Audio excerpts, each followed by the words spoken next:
بسم اللہ الرحمن الرحیم۔ حضور اکرم صلی اللہ علیہ وسلم کا ارشاد ہے کہ روزہ آدمی کے لیے ڈھال ہے جب تک اس کو پھاڑ نہ ڈالیں۔ حضور اکرم صلی اللہ علیہ وسلم کا ارشاد ہے کہ روزہ آدمی کے لیے ڈھال ہے جب تک کہ اس کو پھاڑ نہ ڈالیں۔ فائدہ: ڈھال ہونے کا مطلب یہ ہے کہ جیسے آدمی ڈھال سے اپنی حفاظت کرتا ہے، اسی طرح روزہ سے بھی اپنے دشمن یعنی شیطان سے حفاظت ہوتی ہے۔ ایک روایت میں آیا ہے کہ روزہ حفاظت ہے اللہ کے عذاب سے، دوسری روایت میں ہے کہ روزہ جہنم سے حفاظت ہے۔ ایک روایت میں وارد ہے کہ کسی نے عرض کیا، یا رسول اللہ صلی اللہ علیہ وسلم، روزہ کس چیز سے پھٹ جاتا ہے؟ حضور اکرم صلی اللہ علیہ وسلم نے ارشاد فرمایا، جھوٹ اور غیبت سے۔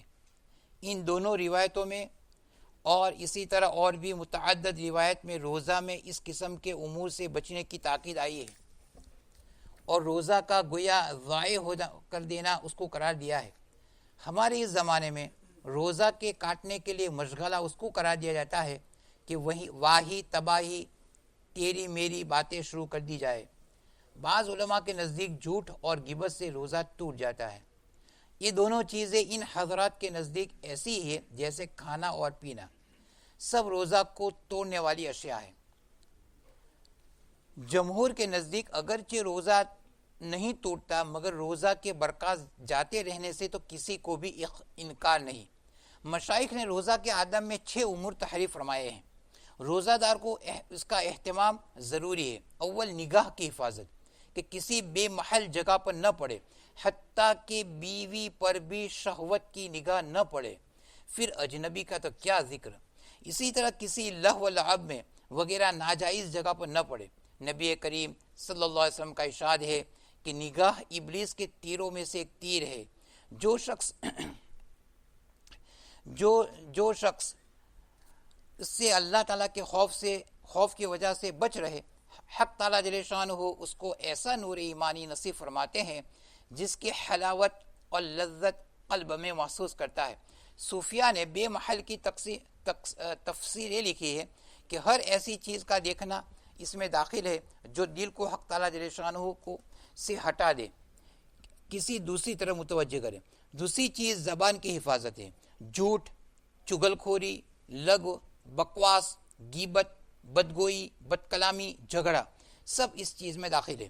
بخاری شریف کی روایت ہے کہ روزہ آدمی کے لیے ڈھال ہے، اس لیے روزہ دار کو چاہیے کہ زبان سے کوئی فحش بات یا جہالت کی بات، مثلا تمسخر، جھگڑا وغیرہ نہ کرے۔ اگر کوئی دوسرا جھگڑنے لگے تو کہہ دے کہ میرا روزہ ہے، اور اگر وہ بیوقوف نہ سمجھے تو اپنے دل کو سمجھا دے کہ تیرا روزہ ہے، تجھے ایسی لغویات کا جواب دینا مناسب نہیں۔ بالخصوص غیبت اور جھوٹ سے تو بہت ہی احتراز ضروری ہے۔ بعض علماء کے نزدیک اس سے روزہ ٹوٹ جاتا ہے، جیسا کہ پہلے گزر چکا۔ نبی کریم صلی اللہ علیہ وسلم کے زمانے میں 2 عورتوں نے روزہ رکھا۔ روزہ میں اس شدت سے بھوک لگی کہ ناقابل برداشت بن گئی، ہلاکت کے قریب پہنچ گئی۔ صحابہ کرام رضوان اللہ اجمعین نے نبی کریم صلی اللہ علیہ وسلم سے دریافت کیا تو حضور صلی اللہ علیہ وسلم نے ایک پیالہ ان کے پاس بھیجا اور ان دونوں کو اس میں وامٹ کرنے کو حکم فرمایا۔ دونوں نے قے کی تو اس میں گوشت کے ٹکڑے اور تازہ کھایا ہوا خون نکلا۔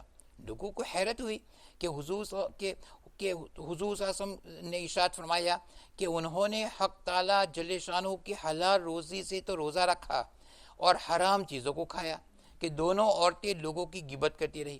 اس حدیث سے ایک مضمون اور بھی مترشح ہوتا ہے کہ غیبت کرنے کی وجہ سے روزہ بہت زیادہ معلوم ہوتا ہے، حتیٰ کہ وہ دونوں عورتیں مرنے کے قریب ہو گئی۔ اسی طرح اور بھی گناہوں کا حال ہے اور تجربہ اس کی تائید کرتا ہے۔ روزہ میں اکثر متقی لوگوں پر ذرا بھی اثر نہیں ہوتا اور فاسق لوگوں کی اکثر بری حالت ہوتی ہے۔ اس لیے اگر یہ چاہے کہ روزہ نہ لگے تب بھی اس کی بہتر صورت یہ ہے کہ گناہوں سے اس حالت میں احتراز کرے، بالخصوص غیبت سے، جس کو لوگوں نے روزہ کاٹنے کا مشغلہ تجویز کر رکھا ہے۔ حق تعالیٰ جل شانہ نے اپنے کلام پاک میں غیبت کو اپنے بھائی کے مردار گوشت سے تعبیر فرمایا ہے، اور حدیث میں بھی بکثرت اس قسم کے واقعات ارشاد فرمائے ہیں، جن سے صاف معلوم ہوتا ہے کہ جس شخص کی غیبت کی گئی اس کا حقیقتاً گوشت کھایا جاتا ہے۔ نبی کریم صلی اللہ علیہ وسلم نے ایک مرتبہ چند لوگوں کو دیکھ کر ارشاد فرمایا کہ دانتوں میں خلال کرو. انہوں نے عرض کیا کہ ہم نے تو آج گوشت چکھا بھی نہیں ہے. حضور صلی اللہ علیہ وسلم نے فرمایا کہ فلاں شخص کا گوشت تمہارے دانتوں کو لگ رہا ہے. معلوم ہوا کہ ان کی غیبت کی تھی. اللہ تعالیٰ اپنے حفظ میں رکھے. ہم لوگوں میں اس سے بہت ہی غافل ہے. عوام کا ذکر نہیں، خواص اس میں مبتلا ہے. ان لوگوں کو چھوڑ کر جو دنیا دار کہلاتے ہیں، دینداروں کی مجالس بھی بالعموم اس سے کم خالی ہوتی ہے. اس سے بڑھ کر ایک کہ اکثر اس کو غیبت بھی نہیں سمجھا جاتا. اگر اپنے یا کسی کے دل میں کچھ کھٹکا بھی پیدا ہو تو اس پر اظہار کا واقعہ ڈال دیا جاتا ہے. نبی کریم صلی اللہ علیہ وسلم کا ارشاد ہے کہ کسی نے دریافت کیا کہ غیبت کیا چیز ہے. حضور صلی اللہ علیہ وسلم نے ارشاد فرمایا، کسی کی پس پشت ایسی بات کرنی جو اسے ناگوار ہو. سائل نے پوچھا کہ اگر اس میں واقعتاً وہ بات موجود ہو جو کہی گئی. حضور صلی اللہ علیہ وسلم نے ارشاد فرمایا، جب ہی تو غیبت ہے. اگر واقعتاً موجود نہ ہو تو بہتان ہے. ایک مرتبہ نبی کریم صلی اللہ علیہ وسلم کا 2 قبروں پر گزر ہوا اور حضور صلی اللہ علیہ وسلم نے ارشاد فرمایا کہ ان دونوں کو عذاب قبر ہو رہا ہے. ایک کو لوگوں کی غیبت کرنے کی وجہ سے اور دوسرے کو پیشاب سے احتیاط نہ کرنے کی وجہ سے. حضور صلی اللہ علیہ وسلم کا ارشاد ہے کہ سود کے 70 سے زیادہ باب ہے. سب سے سہل اور ہلکا درجہ اپنی ماں سے زنا کرنے کے برابر ہے، اور 1 درہم کا سود 35 زنا سے سخت ہے، زیادہ سخت ہے. اور بدترین سود اور سب سے زیادہ خبیث ترین سود مسلمانوں کی آبرو ریزی ہے. ایک حدیث میں غیبت اور مسلمان کی آبرو ریزی پر سخت سے سخت وعید آئی ہے. میرا دل چاہتا تھا کہ ان میں سے کچھ معتد بھی روایت جمع کروں، اس لیے کہ ہماری مجالس اس سے بہت زیادہ پر رہتی ہے، مگر مضمون دوسرا ہے. اسی قدر پر اکتفا کرتا ہوں. اللہ تعالی ہم لوگوں کو ان بلا سے محفوظ فرمائے اور بزرگوں اور دوستوں کی دعا سے مجھ سیاہ کا کو بھی محفوظ فرمائے کہ باطنی امراض میں مبتلا ہوں. اللہ تعالیٰ جل جلالہ و والو ہمیں روزے کے آداب کے ساتھ روزہ رکھنے کی توفیق نصیب فرمائے. ایک اہم بات کی طرف ہمیں جو متوجہ کرنا ہے وہ ذرا غور سے سن لیجئے کہ دیکھو، حج کا موسم ہے، حج کا سیزن ہے. ایک عورت نبی کریم صلی اللہ علیہ وسلم کی سے مسئلہ دریافت کرتی ہے، جس کا مفہوم ہے کہ یا رسول اللہ صلی اللہ علیہ وسلم، میرے والد صاحب بوڑھے اور کمزور ہے، اس حال میں حج کا سفر نہیں کر سکتے، کیا میں ان کی طرف سے حج کروں تو کیا حج ادا ہو جائے گا؟ نبی کریم صلی اللہ علیہ وسلم نے ارشاد فرمایا جواب میں کہ تیرے والد صاحب پر اگر کسی کا قرض ہوتا تو ادا کرتی تو ادا ہو جاتا؟ اس عورت نے کہا یا رسول اللہ صلی اللہ علیہ وسلم ادا ہو جاتا.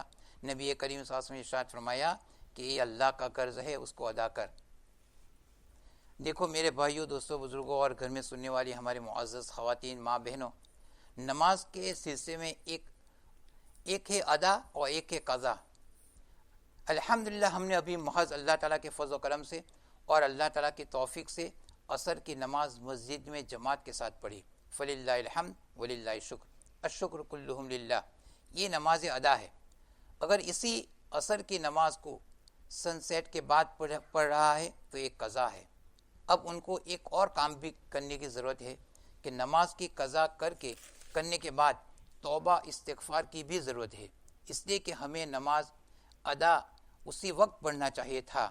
نماز قضا ہو گئی تو ایک قضا کرنے کا جو گناہ ہوا ہے یہ توبہ اور استغفار سے معاف ہو جاتا ہے.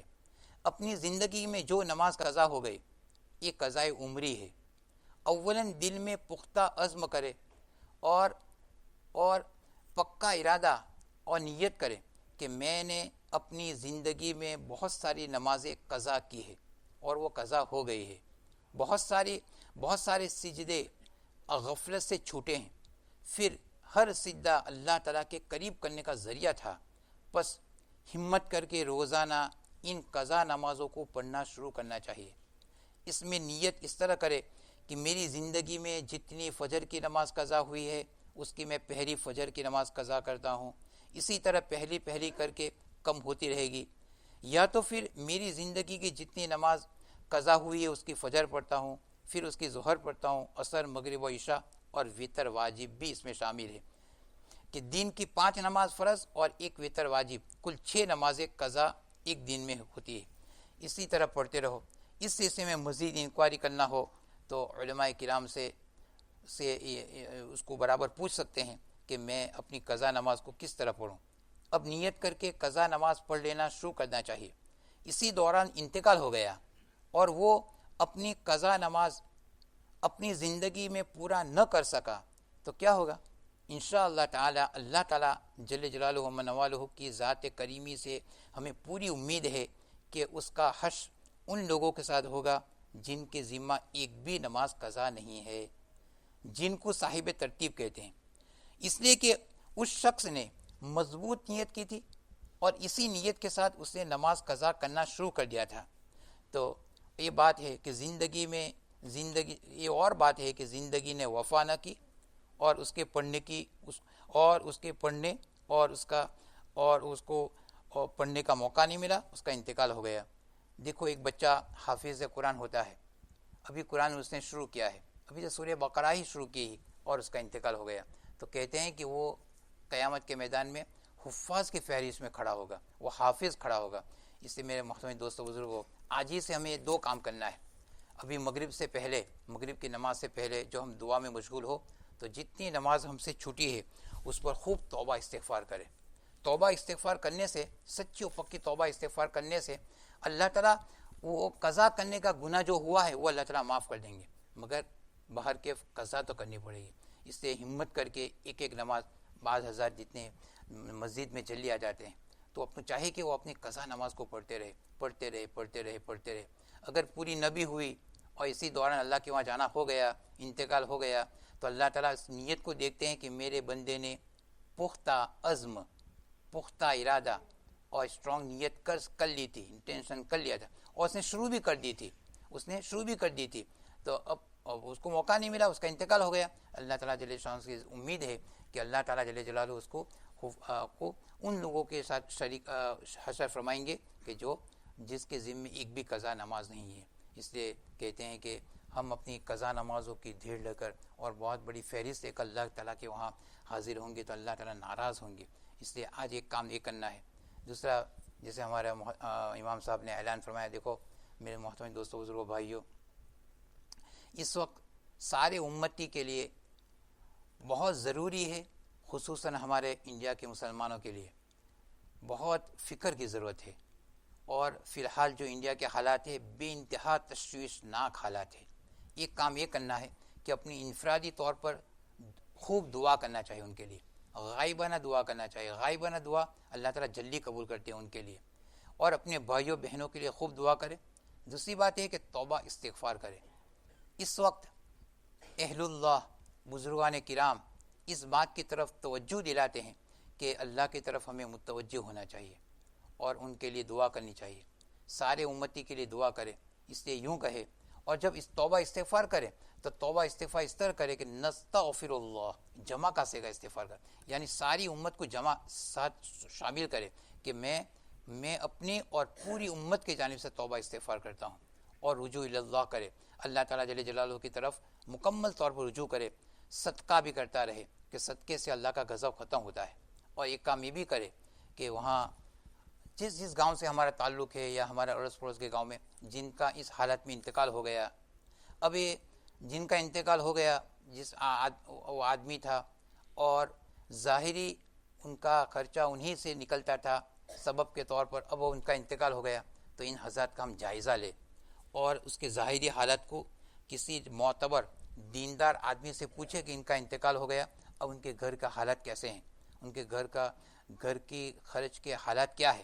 تو عام متن لوگ رمضان میں زکوٰۃ صدقہ فطرہ نکالتے ہی ہے، تو ان لوگوں کی بھی مدد اور ہیلپ کرنا چاہیے کہ اب وہ کمانے سے رہے گئے، ان کا انتقال ہو گیا، اب ان کے بیوی ہے، ان کے بچے ہیں، بیوہ ہے اور چھوٹے چھوٹے بچے ہیں، تو ان کا کیا اثر ہوگا. تو اس پر سوچے میرے دوستوں، اور اپنے گاؤں کے کسی معتبر کسی دیندار آدمی سے پوچھے کہ ان کے حالات کیسے ہیں، آپ حالات معلوم کرو. اگر یہ معلوم کرے کہ ہاں وہ زکوٰۃ کے مستحق ہے اور بیچارے حالات بڑے کمزور ہے، تو ان کا تو انتقال ہو گیا، وہ تو رکشہ چلاتے تھے یا تو وہ کام کرتے تھے، اب تو ہے نہیں، بچے ہیں چھوٹے چھوٹے، تو ان پر زکوٰۃ کی رقم بھیجے، صدقہ کی رقم بھیجے، ان کا دل سے دعا لے. ہم یہ کام یہ کر سکتے ہیں. پھر ابھی اعلان ہوا کہ ہم اس کے لیے جو کچھ کرنا چاہے اللہ تعالیٰ سے دعا کرے, اللہ تعالیٰ سے اس کی طرف پوری ہمارے گھر والوں کو بھی اس کی طرف متوجہ کرے کہ بیٹو دیکھو اس وقت ہندوستان کے حالات, انڈیا کے حالات اچھے نہیں ہیں, حالات ہیں اس کے اندر, تو ہم اس کے لیے غائبانہ دعا کریں. اس وقت ہم دعا کرتے ہیں, یا اللہ اپنے دریائے رحمت سے, یا اللہ پوری امت آپ کے آزمائش اور امتحان میں مبتلا ہے اور ہم کمزور ہیں, کمزور ایمان, کمزور اعتقاد, کمزور ایمان اور کمزور عمل اور کمزور بدن, ہر اعتبار سے ضعفا ہے. یا اللہ آپ تو بڑے قوی ہے, یا اللہ اپنے دریائے رحمت سے ان مسلمانوں کا اللہ تعالیٰ اپنے دریائے رحمت سے اللہ پوری حفاظت فرما. رمضان مبارک کا مہینہ, پھر گرمی کی سیزن, پھر یہ حالات, تو کیا گزرتی ہوگی ان لوگوں پر, تو وہ وہیں جانتے ہیں جن پر یہ حالات گزرتی ہے. ہم پر کچھ حالات اس وقت گزری تھی, مگر اس حالات کہ ان کا تو اللہ تعالیٰ جل جلالہ سے خوب دعا کرے, ان کے لیے خوب دعا کرے, صدقہ کا بھی اہتمام کرے, توبہ استغفار کرے, پوری امت کی جانب سے توبہ کرے.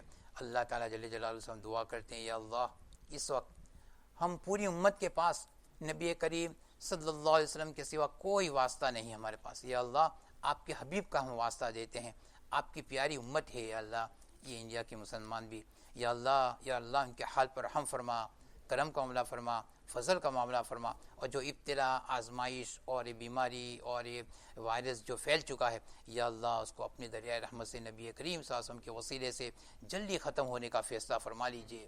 وہاں من نصیب فرمائے, وہاں کے مسلمانوں کو رجوع الی اللہ کی توفیق دیجئے, اللہ کی طرف متوجہ ہونے کی توفیق دیجئے. یا اللہ پوری امت سے, یا اللہ یا رحم اللہ اپنا غضب, اپنا غصہ, اپنی ناراضگی ہٹا لیجئے.